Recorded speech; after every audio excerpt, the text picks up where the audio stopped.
नमस्कार दोस्तों। चलिए, विनायक आईटीआई यूट्यूब चैनल में आपका स्वागत है। आज हम प्रथम वर्ष के एमसीक्यू करेंगे, जिसमें आपका ज्वाइंट चैप्टर हो चुका है और अगले चैप्टर की ओर चलेंगे क्लास 4 में, जिसमें आपका है बेसिक इलेक्ट्रिकल प्रैक्टिस। तो इसमें आज हम लोग जितना क्वेश्चन है सारे के सारे एमसीक्यू देखेंगे जो आपके एग्जाम में आने वाले हैं और इससे बाहर से कुछ नहीं आएगा। यदि आप इस क्वेश्चन को सारे पढ़ लेते हैं तो आप 100% नंबर अचीव कर पाएंगे। तो चलिए, बिना किसी देरी किए हुए अपने क्वेश्चन की तरफ शुरू करते हैं। तो स्क्रीन में हमारा अगला अब नेक्स्ट पहला क्वेश्चन देखते हैं क्या है। नेक्स्ट क्वेश्चन है, चलिए नेक्स्ट क्वेश्चन कह रहा है कि तांबे के परमाणु के तीसरे कक्षा में कितने इलेक्ट्रॉन होते हैं। तो हमारे तांबा जो होता है उसका परमाणु क्रमांक कितना होता है, Cu का 29। ठीक है, तो इसने पूछा है कि तीसरे कक्षा में, तो हम यदि इसका इलेक्ट्रॉनिक विन्यास करेंगे तो देखेंगे कि इसका इलेक्ट्रॉनिक विन्यास होता है 2 8 18। ठीक है, 2 8 18। तो इस तरीके से देख पाएंगे कि इसके तीसरे कक्षा में इलेक्ट्रॉनों की संख्या कितनी हो जाएगी, 18। 2 8 18। इस तरीके से इसका आंसर क्या हो जाएगा, सी। अगले क्वेश्चन की तरफ चलेंगे, देखेंगे। अगला क्वेश्चन कह रहा है कि अर्धचालक पदार्थ कौन सा है। तो देखिए, हमारा 3 कंडक्टर होते हैं, एक होता है चालक, एक होता है अर्धचालक, एक होता है अचालक। तो यहाँ पे अर्धचालक पूछा है, तो हम जानते हैं कि सबसे बेस्ट हमारा अर्धचालक सिलिकॉन और जर्मेनियम होता है। सिलिकॉन और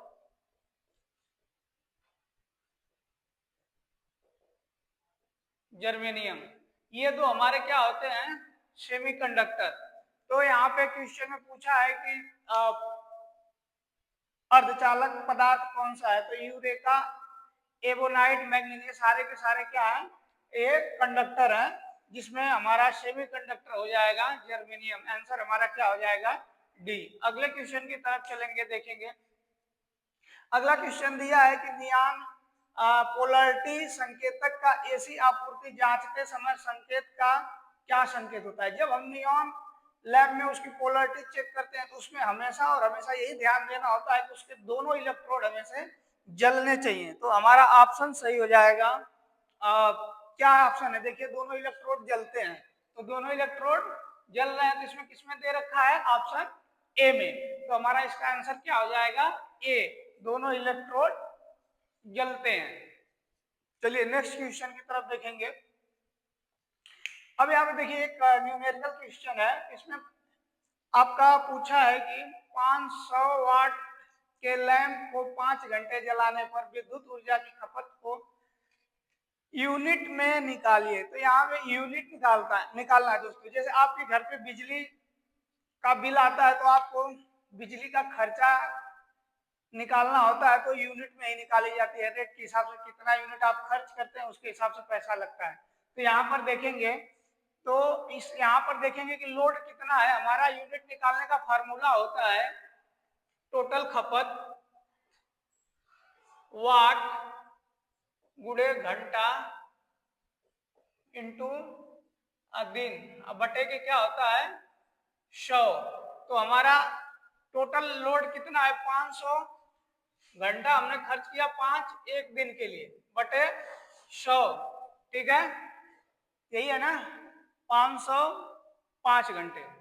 चलिए 2 जीरो से 2 जीरो नहीं 1000 होता है, तो 25 बटे कितना 10, जीरो से कट गया तो 2.5 यूनिट, यानी कि आपका आंसर क्या हो जाएगा, डी, 2.5 यूनिट खर्च हुआ है बिजली।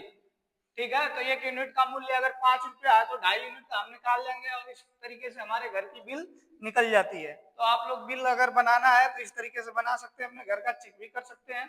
चलिए अगले क्वेश्चन की तरफ देखेंगे।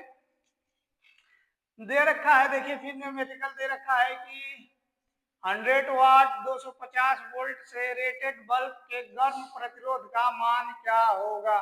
यदि कोई एक 100 वाट का बल्ब है और उसमें हम 250 वोल्ट की सप्लाई दे देते हैं तो उसका रेजिस्टेंस क्या होगा। तो रेजिस्टेंस निकालने के लिए हमारा सूत्र होता है P equal to V square upon R, ठीक है, P equal to V square upon are.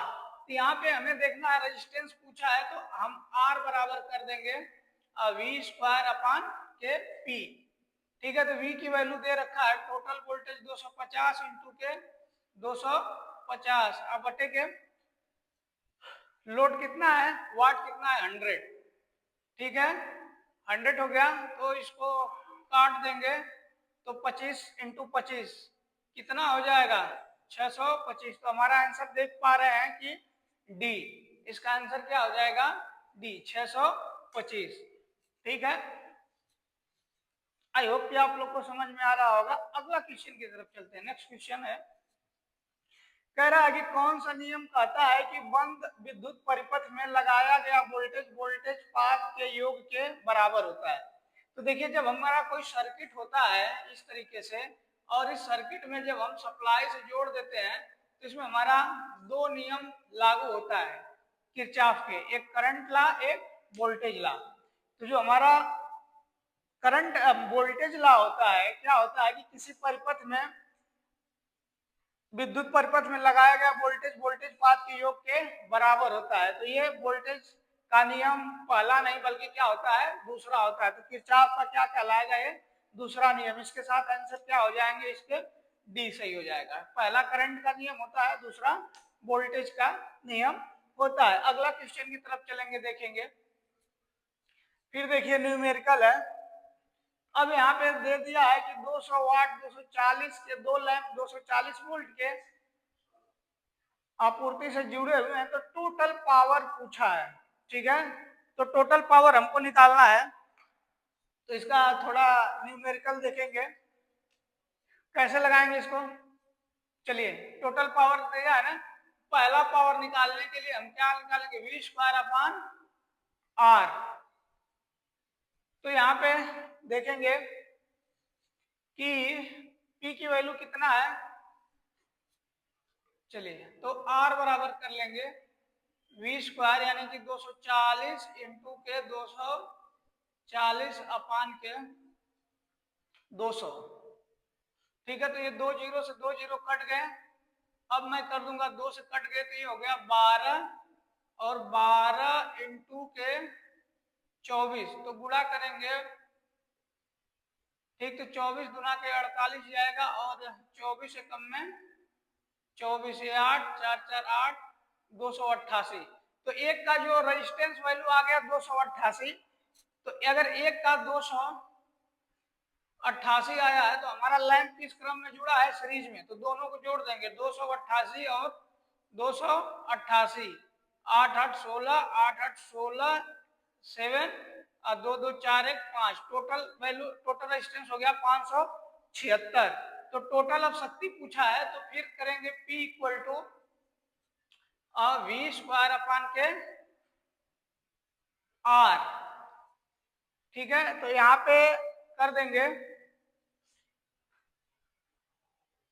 अब ये हो जाएगा आपका 240 अपान के 576, ठीक है। तो यहाँ पे 576 क्या पूछा है 240 वोल्ट के जुड़े हैं तो टोटल पावर ज्ञात कीजिए। 140 576 ये हो गया 200 वाट है ना। तो टोटल पावर पूछा है ना 576।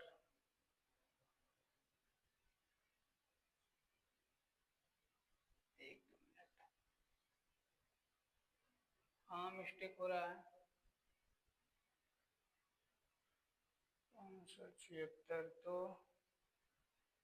कुल शक्ति ज्ञात कीजिए। तो P equal to V square upon के आर हो गया 240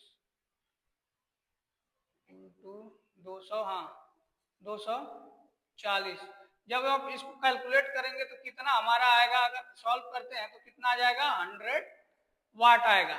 ठीक है, तो हमारा टोटल पावर कितना हो जाएगा 100 वाट। बी के साथ उत्तर चला जाएगा। अगला चलेंगे क्वेश्चन।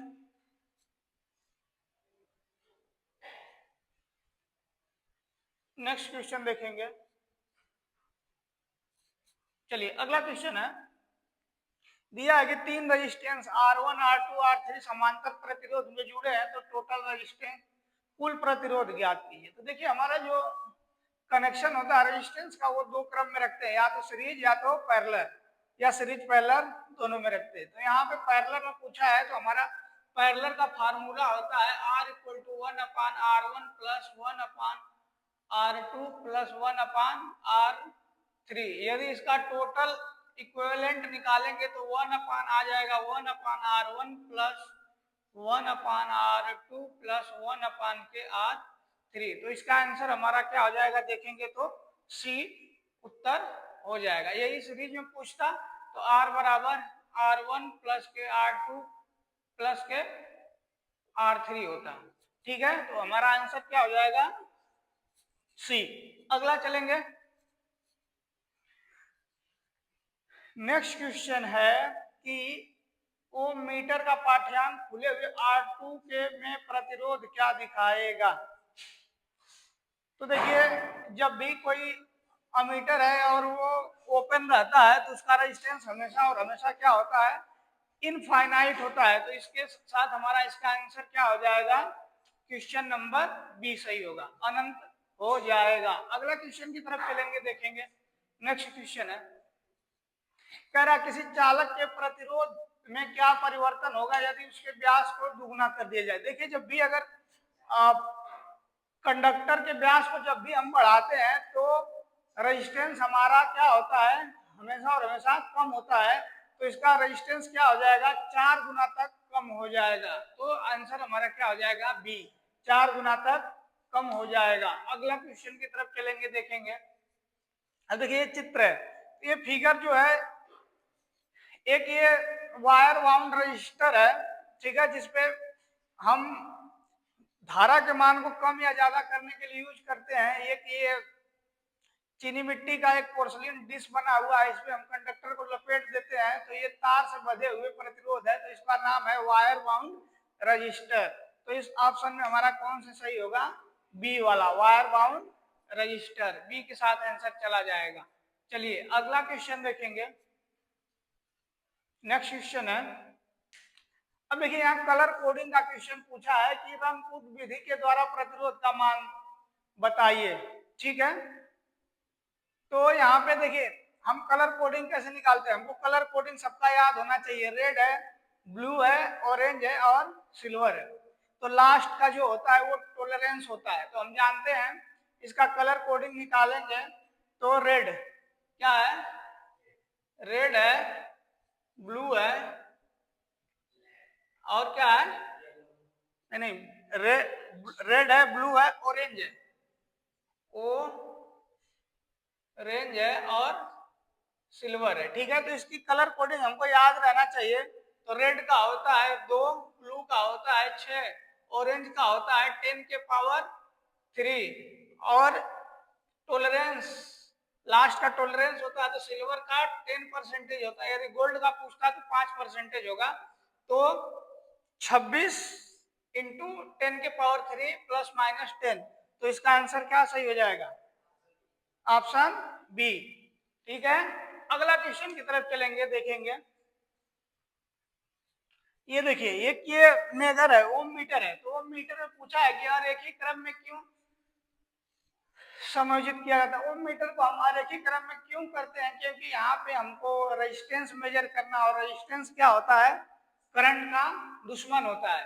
तो इस तरीके से हमारा रेजिस्टेंस हम जानते हैं कि R इक्वल प्रोपोर्शनल आई R1 अपान नहीं I इक्वल टू होता है 1 अपान के R, व्युत्क्रमानुपाती होता है। ये धारा के क्या होता है व्युत्क्रमानुपाती होता है। तो ये क्या हो जाएगा ऑप्शन दिया है कि वोल्टेज प्रतिरोध के समानुपाती है, धारा प्रतिरोध के व्युत्क्रमानुपाती होती है, प्रतिरोध धारा के वर्ग के व्युत्क्रमानुपाती होती है। तो इसका ऑप्शन क्या हो जाएंगे?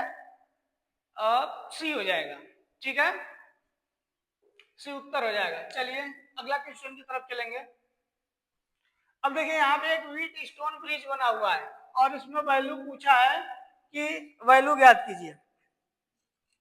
तो व्हीट स्टोन ब्रिज की वैल्यू ज्ञात करना है हमें। तो यहाँ पे देखिए 3 वैल्यू दी है, चौथा पूछा। तो व्हीट स्टोन ब्रिज जब संतुलन में होता है तो हमारा सूत्र होता है कि P/Q इक्वल टू S/R होता है। ठीक है, तो यहाँ पे देखेंगे P की वैल्यू दे रखा है 500 और ये इसकी वैल्यू दे रखा है 300, अब बराबर S की वैल्यू दे रखा है 15, इसकी R की वैल्यू पूछा है। तो ये कट जाएगा हमारा। ठीक है, तो इसको मल्टीप्लाई कर देंगे 5R बराबर 15 गुणे 3, तो R बराबर हो जाएगा 15 गुणे 3 बटे के 5, 5 तिहाई 15, यानी कि R बराबर 9 ओम। तो हमारा उत्तर क्या हो जाएगा?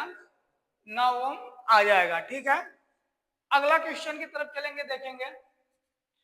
अगला सवाल है, दिया है कि किस पदार्थ का ऋणात्मक तापमान गुणांक होता है। तो हम जानते हैं कि देखिए ऋणात्मक तापमान गुणांक चालक पदार्थों के होते हैं। तो इसमें देखेंगे कि 3-4 ऑप्शन में से माइका जो है हमारा इंसुलेटिंग पदार्थ है जिसमें धारा का प्रवाह नहीं होता और इन तीनों में धारा का फ्लो होता है। तो ऋणात्मक माइका का होगा, तो आंसर आपका ए हो जाएगा, जबकि करंट कंडक्टर का पॉजिटिव होता है। ठीक है, तो इसका आंसर ए सही होगा। चलेंगे अगले क्वेश्चन की तरफ, देखेंगे।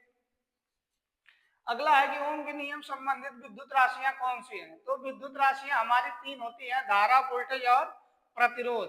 तो धारा, वोल्टेज और प्रतिरोध क्या हो जाएगा? आंसर सी हो जाएगा। ठीक है, अगले क्वेश्चन की तरफ देखेंगे। चलिए, हाँ देखिए नेक्स्ट क्वेश्चन है, समांतर परिपथ में R2 की वैल्यू ज्ञात कीजिए। तो एक हमारा ये परिपथ बना हुआ है और R2 में कितना रेजिस्टेंस R2 का वैल्यू पूछा है। ठीक है, चलिए तो पहले इसमें हम टोटल करंट फाइंड करेंगे कि उसमें I2 तीन करंट I1, I2, I3 का मान निकालेंगे। ठीक है, तो यहाँ पे देखेंगे सबसे पहले वोल्टेज कितना है, 24 वोल्ट। तो हमारा सूत्र होता है ओम के नियम से V इक्वल टू IR। ठीक है, तो I की वैल्यू 1 का निकालेंगे, I1 इक्वल टू हो जाएगा आपका V/R। तो वोल्टेज कितना है 24 और उसका वैल्यू का 8 ओम। तो पहले में 3 एम्पियर फ्लो हो रही है। R3 में देखेंगे तो ये हो जाएगा I3 बराबर 24 बटे के 3 ना, 3 9 8 24, 8 एम्पियर की धारा फ्लो हो रही है। टोटल हमारी करंट है 15 एम्पियर और I1 का मान है 3 और I2 की वैल्यू हमको नहीं पता है और एक में है 8। तो 8 3 11, तो 11 में से 15 घटाएंगे तो कितना बचेगा? 4। तो I2 का वैल्यू एम्पियर कितनी धारा फ्लो हो रही है?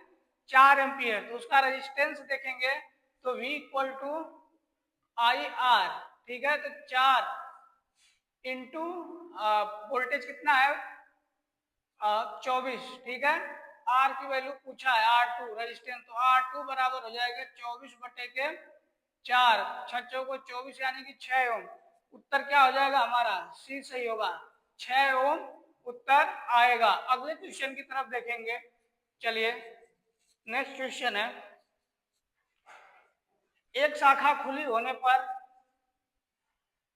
समांतर परिपथ में क्या प्रभाव पड़ेगा। देखिए जो हमारे घरों की वायरिंग होती है वो समांतर क्रम में होती है और दो हमारा क्रम होता है, या तो सीरीज या तो समांतर। तो जहाँ पे रेजिस्टेंस की वैल्यू ज्यादा होती है वहाँ सीरीज क्रम होता है। यहाँ पे पूछा है समांतर, तो समांतर में हमारे पथ जो है कि अलग अलग होते हैं। सारे पथ अगर अगर धारा फ्लो हो रही है तो सब मान धारा अलग इधर अलग जाएगी, इधर अलग जाएगी, इधर अलग। पूछ रहा है कि अगर इसमें से एक कट गया तो क्या पूरी सर्किट बंद हो जाएगी? नहीं, पूरी सर्किट नहीं बंद होगी। जहां पे कटा है उसी की सर्किट बंद होगी। तो केवल वही परिपथ जिसमें उस शाखा में धारा नहीं बहेगी। तो क्या इसका ऑप्शन सही हो जाएगा? सी, उस शाखा में धारा नहीं बहेगी, बाकी सब चालू रहेंगे। अगर सीरीज में रहता तो सारे सारे बंद हो जाते हैं। अगले क्वेश्चन की तरफ चलेंगे, देखेंगे। नेक्स्ट क्वेश्चन है, हाँ, दिया है कि सर्किट ब्रेकर में आर्क समान सुरक्षा के लिए किस प्रकार के प्रतिरोध का उपयोग किया जाता है? तो सर्किट सुरक्षा के लिए हमें सेंसिटर जो है कि रेजिस्टेंस का उपयोग किया जाता है। क्यों? क्योंकि ये सेंस करता है कि कैसे, मतलब सर्किट को कब ट्रिप करना है, कब जारी रखना है। तो ये ऑप्शंस बी हो जाएंगे। ठीक है, सेंसिटर। अगला क्वेश्चन है, यहाँ पे देखिए प्रतिरोधकता का मात्रक पूछा है। जो बहुत लोग इसमें गलती कर देते हैं कि ओम प्रति मीटर है या ओम प्रति सेंटीमीटर या ओम प्रति मीटर। नहीं, इसका सीधा सीधा क्वेश्चन होता है, बस प्रतिरोधकता पूछा, ओम और मीटर, ओम मीटर। इसका आंसर क्या हो जाएगा? सी हो जाएगा, ओम मीटर। अगले क्वेश्चन की तरफ देखेंगे। देखिए फिर कलर कोडिंग का आ गया। ठीक है, तो यहाँ पे लास्ट में गोल्ड है ना। चलिए तो कलर कोड निकालते हैं। तो यहाँ पे रेड है, रेड का कितना मैं बताया था? 2 होता है, जबकि ग्रीन का 5 होता है, और ऑरेंज का 10 के पावर 3 होता है। और टॉलरेंस कितना होता है? गोल्ड है तो 5%। तो 2, 5, 10 की पावर 3। इसका आंसर क्या हो जाएगा? सी सही होगा। ठीक है, चलिए अगले क्वेश्चन की तरफ चलेंगे। नेक्स्ट क्वेश्चन है हमारा, देखिए फिर ब्रिज आ गया, व्हीट स्टोन ब्रिज फिर दे दिया। कह रहा है कि व्हीट स्टोन ब्रिज संतुलन अवस्था में अज्ञात प्रतिरोध आरडीसी का मान ज्ञात कीजिए, जबकि ये वैल्यू दे रखा है। तो देखेंगे, हमको पता है कि हमारा सूत्र होता है R by S equal to S अपान के sorry P by Q, P by Q S by R होता है। यहाँ पे वैल्यू दे रखा है, पी की वैल्यू दे रखा है 400 ओम। ठीक है, कितना? 400 ओम। क्यू की वैल्यू कितना है? 200। इक्वल टू यस की वैल्यू कितना है? 12। आर की वैल्यू पूछा है। ये दो जीरो कट गए, 2 दूना के 4। ठीक है, तो ये हो गया 2R बराबर के 12। तो R बराबर के कितना आ गया? 12 बटे के 2 यानी कि 6 ओम। कितना उत्तर होगा इसका? 6 ओम। ठीक है, तो इसका आंसर क्या हो जाएगा? 6 ओम। चलेंगे अगले क्वेश्चन की तरफ। हाँ देखिए, एक ये सर्किट बना हुआ है और इसमें वोल्ट मीटर का पाठ्यांक पूछा है। तो कितना टोटल सर्किट बना है, तो इसमें कितना वोल्ट लगा है, वोल्ट मीटर कितना लगा हुआ है, जो लगा रहेगा वही पाठ्यांक देगा। अगर देखिए वोल्ट मीटर में हमेशा हमेशा क्या होता है कि अगर लोड भी हम ना लगाएं, सर्किट ओपन है, तब भी वोल्टेज हमारा उतना ही का उतना रहेगा जितना परिपथ में जुड़ा है, चाहे ओपन रहे चाहे शॉर्ट रहे। ठीक है, अगर शॉर्ट है तो थोड़ा वोल्टेज ड्रॉप होगा, तो जितना लगा है उतना उत्तर होगा। कितना लगा है? 18 वोल्ट। तो इसका वैल्यू कितनी हो जाएगी? 18 वोल्ट। चलिए अगले क्वेश्चन की तरफ चलते हैं, देखेंगे। हाँ, दिया है कि श्रेणी परिपथ का क्या उपयोग है? श्रेणी परिपथ, सीरीज परिपथ का उपयोग पूछा है। तो वोल्ट मीटर संयोजन, घरों में प्रकाशी परिपथ, अमीटर में शंट प्रतिरोध, वोल्ट मीटर का मल्टीप्लायर प्रतिरोध। श्रेणी परिपथ यूज करते हैं हम वोल्टेज के क्या करते हैं, रेजिस्टेंस को हाँ मल्टीप्लायर करने के लिए, बढ़ाने के लिए। तो यहाँ पे हो जाएगा हमारा answer D, multi volt meter का मल्टीप्लायर प्रतिरोध हो जाएगा। इसका आंसर सही हो जाएगा डी के साथ। चलिए नेक्स्ट क्वेश्चन देखेंगे। दिया है कि श्रेणी परिपथ में खुले हुए प्रतिरोध पर क्या प्रभाव पड़ता है? ठीक है, तो खुला हुआ प्रतिरोध रहे चाहे बंद रहे, ठीक है, वोल्टेज का अगर पूछे, इसमें दे रखा है कि खुले हुए प्रतिरोध में, तो ऑप्शन इसमें देखेंगे कि खुले प्रतिरोध में कोई प्रभाव नहीं। खुले प्रतिरोध में से पूर्ण परिपथ धारा बहेगी। जब प्रतिरोध ओपन है तो करंट तो फ्लो होना ही नहीं है। और खुले प्रतिरोध के दोनों ओर कुल आपूर्ति वोल्टेज दिखेगा। डी है खुले प्रतिरोध के दोनों ओर कोई वोल्टेज नहीं। तो देखिए हमेशा अगर वोल्टेज जुड़ा हुआ है तो रेजिस्टेंस चाहे ओपन है चाहे शॉर्ट है वोल्टेज तो दिखाई ही देगा। तो उत्तर आंसर क्या हो जाएगा हमारा सी के साथ चला जाएगा। अगले क्वेश्चन की तरफ चलेंगे। देखिए अगला क्वेश्चन देखेंगे, कह रहा है कि परिपथ का क्या प्रभाव होगा यदि AB को लघुपथित कर दिया जाए। ठीक है, तो AB को अगर हम शॉर्ट सर्किट कर देंगे तो ये पूरे रेजिस्टेंस की वैल्यू क्या हो जाएगी, जीरो हो जाएगी, क्योंकि धारा हमारी इधर से इधर निकल जाएगी, इससे कोई लेना देना नहीं रहेगा। तो इसका आंसर क्या हो जाएगा, कुल परिपथ धारा के प्रत्येक शाखा में समान होगी नहीं, परिपथ प्रतिरोध शून्य हो जाएगा, रेजिस्टेंस इसका क्या हो जाएगा, जीरो हो जाएगा। आंसर हमारा ए हो जाएगा। अगला क्वेश्चन चलिए, कह रहा है यदि तापमान में वृद्धि के साथ इसका प्रतिरोध मान बढ़ता है तो प्रतिरोध क्या होगा। ठीक है, तो ये क्या होता है, जो है कि LDR होता है, जो टेम्परेचर के साथ प्रतिरोध के मान को बढ़ाता है। तो इसका ऑप्शन क्या हो जाएगा, डी LDR। ठीक है, चलिए next question, Q equal to I T, Q equal to I into T होता है, धारा गुणे समय। तो हमारा इसमें आंसर क्या हो जाएगा, धारा गुणे समय, Q बराबर धारा गुणे समय। आंसर क्या हो जाएगा, ए हो जाएगा। ठीक है, अगला चलते हैं क्वेश्चन, चालकता का मात्रक। ठीक है, चालकता का मात्रक महो होता है, क्या होता है, महो होता है। प्रतिरोध का मात्रक ओम होता है। तो यहाँ पे हमारा चालकता का पूछा है तो चालकता का मात्रक महो हो जाएगा, ना कि ओम। तो आंसर क्या हो जाएगा, ए। चलिए नेक्स्ट क्वेश्चन की तरफ चलेंगे।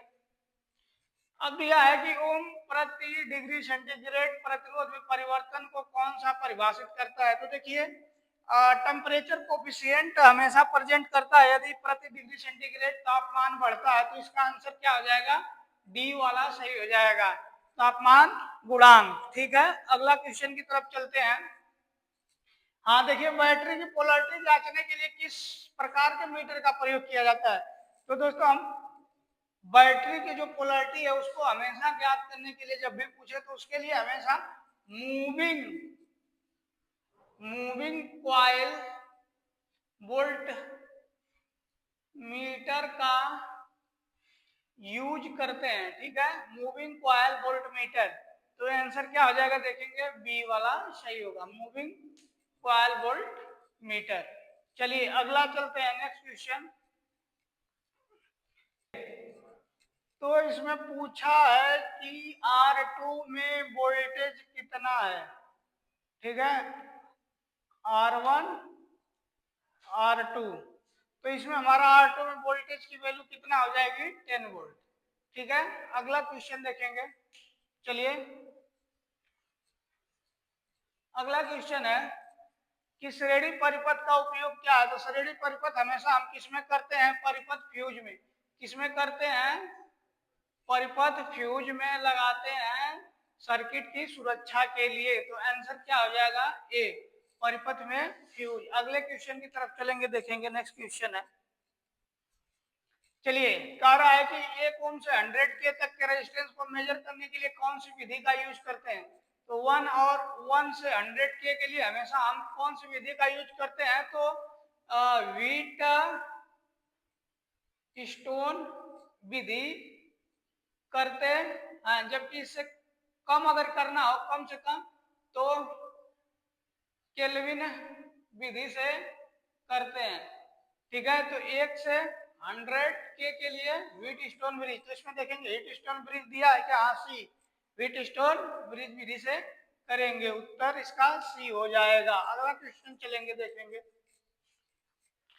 विशिष्ट प्रतिरोध की एसआई इकाई क्या होती है। तो विशिष्ट प्रतिरोध की एसआई इकाई क्या हो जाएगी, ओम मीटर। ठीक है, ओम मीटर। अगला क्वेश्चन की तरफ देखेंगे।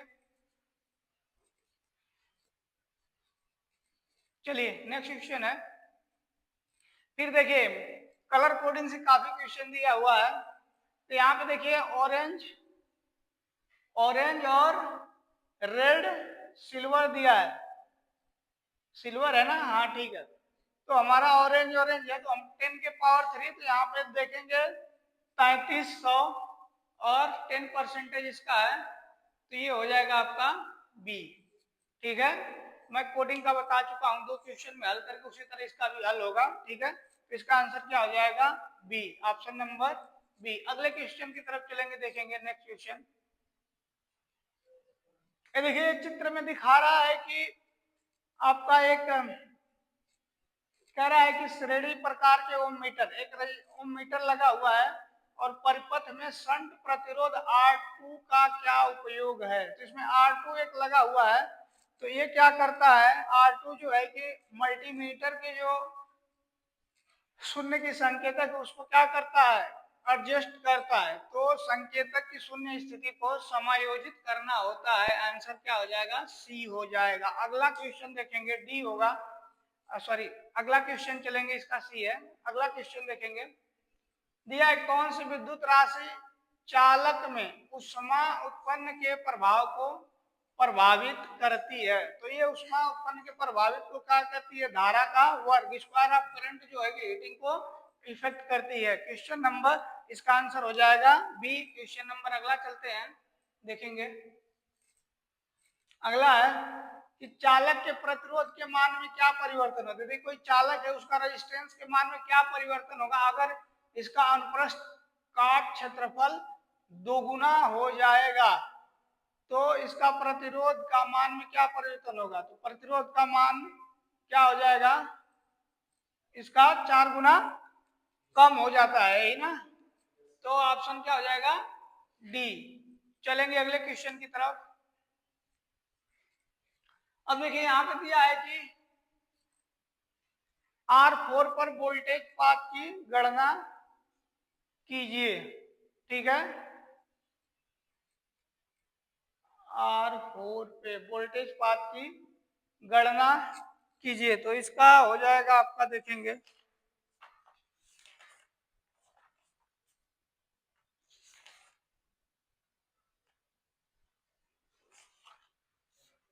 हाँ, तो इसका आ जाएगा आपका 100 वोल्ट। ठीक है, क्या होगा? 100 वोल्ट। डी वाला इसका आंसर सही हो जाएगा। चलिए अगले क्वेश्चन की तरफ चलते हैं। Next question, light dependent register का प्रतिरोध क्या होगा यदि प्रकाश की तीव्रता बढ़ा दी जाएगी? तो ये क्या हो जाएगा? डिक्रीज हो जाएगा, घट जाएगा। ठीक है, ऑप्शन बी।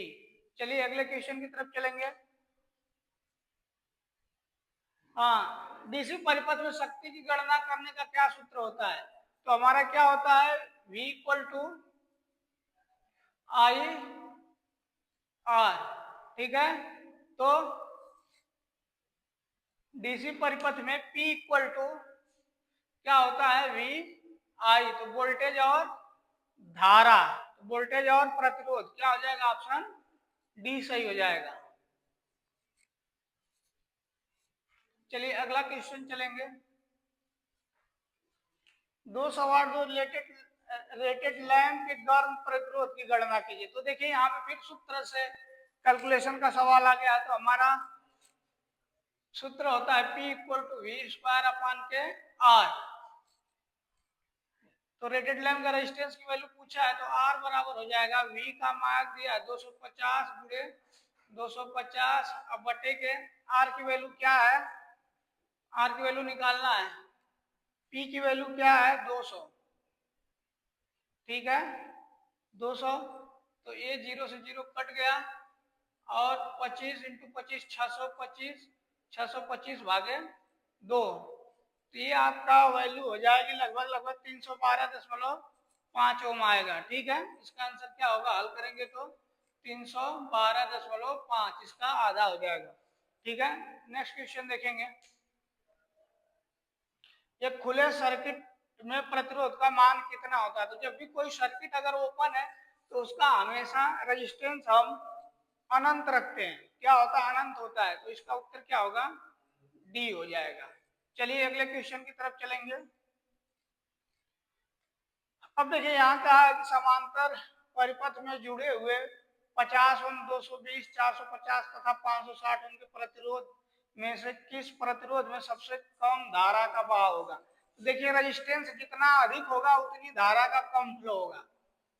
तो इसमें देखेंगे कि 560 ओम सबसे ज्यादा वो क्या है रेजिस्टेंस है, तो 560 ओम सबसे ज्यादा रेजिस्टेंस है, तो उसमें करंट का मान सबसे कम होगा। तो इसमें देखेंगे कहाँ है, तो डी, इसका ऑप्शन क्या हो जाएगा, डी, जिसमें सबसे कम धारा फ्लो होगी। अगले क्वेश्चन की तरफ चलेंगे, देखेंगे। हाँ, कापर चालक का विशिष्ट प्रतिरोध पूछा है। तो देखिए कापर चालक का जो विशिष्ट प्रतिरोध होता है 1.72 होता है, ठीक है, 1.72 होता है। लेकिन इसमें देखिए सब में सेम दे रखा है। अब यहाँ पे केवल और हमको क्या पहचानना है, मात्रक को पहचानना है। तो ओम प्रति सेंटीमीटर क्यूब होता है, क्या होता है, ओम प्रति सेंटीमीटर क्यूब। तो इसका ऑप्शन देखेंगे ओम प्रति सेंटीमीटर क्यूब कहाँ है, ऑप्शन सी इसका हो जाएगा, माइक्रो ओम सेंटीमीटर प्रति क्यूब, ठीक है। चालक के प्रतिरोध के व्युत्क्रमानुपाती क्या होता है। तो देखिए चालक जो है जितना हमारा अगर मोटा रहेगा उसका क्रॉस सेक्शनल एरिया जितना अधिक रहेगी उसका रेजिस्टेंस उतना ही कम होगा। तो इसके क्या व्युत्क्रमानुपाती होगा, यानी कि जितना इसका क्रॉस सेक्शनल एरिया हम बढ़ाएंगे उतना ही रेजिस्टेंस कम होगा। तो इसका ऑप्शन क्या हो जाएंगे, डी हो जाएगा, अनुप्रस्थ काट का क्षेत्रफल पे व्युत्क्रमानुपाती होता है, ठीक है। तो इस लेसन का 48 क्वेश्चन कंप्लीट हो गया। अब अगले चैप्टर में हम नेक्स्ट वीडियो में आपको बताएंगे। और आपको यदि वीडियो अच्छी लगी तो लाइक करें, शेयर करें, कमेंट करें। Thank you.